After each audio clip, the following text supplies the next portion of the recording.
নমস্কার বন্ধুরা, আমার সংসার চ্যানেল থেকে সবাইকে স্বাগত জানাচ্ছি। আজকে আমি ওই ডিম ভরা পার্সে সর্ষে দিয়ে করে দেখাবো। প্রথমে আমি বাজার থেকে ডিম ভরা পার্সে মাছ এনে কেটে দিয়ে পরিষ্কার করে নুন হলুদ মেখে রেখেছি। তারপরে পার্সে মাছগুলোকে একটুখানি লাল লাল করে ভাজতে হবে। ভাজা হয়ে গেলে একটা মশলা পেস্ট বানিয়ে নিতে হবে। সাদা সর্ষে, কাঁচা লঙ্কা, একটু পোস্ত আর একটু লাল সর্ষে একটু ভালো করে বেটে নিতে হবে। বাটা হয়ে গেলে এবার ফোড়নে ওই মাছ ভাজা তেলে দিয়ে দিতে হবে। কাঁচা লঙ্কা ফোড়ন দিয়ে ওই সর্ষে বাটাটা দিয়ে পেঁয়াজ কুচি দিতে হবে।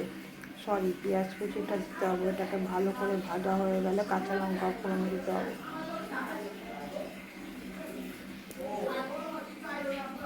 তারপরে সর্ষে পোস্ত, পেঁয়াজটা ভাজা হয়ে গেলে সর্ষে পোস্তটা দিয়ে দেবো।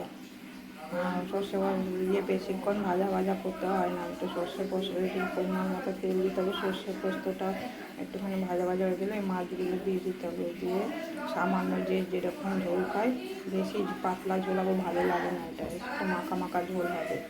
অল্প পরিমাণে একটু জল দিয়েছি। দেখুন কতটা দারুণ হয়েছে, খেতে হেভি টেস্টি হয়েছে। আপনারা এরকম বাড়িতে বানিয়ে খাবেন। দীপাবলি সবাইকে শুভেচ্ছা জানাচ্ছি। সবাই ভালো থাকবেন, সুস্থ থাকবেন। নমস্কার।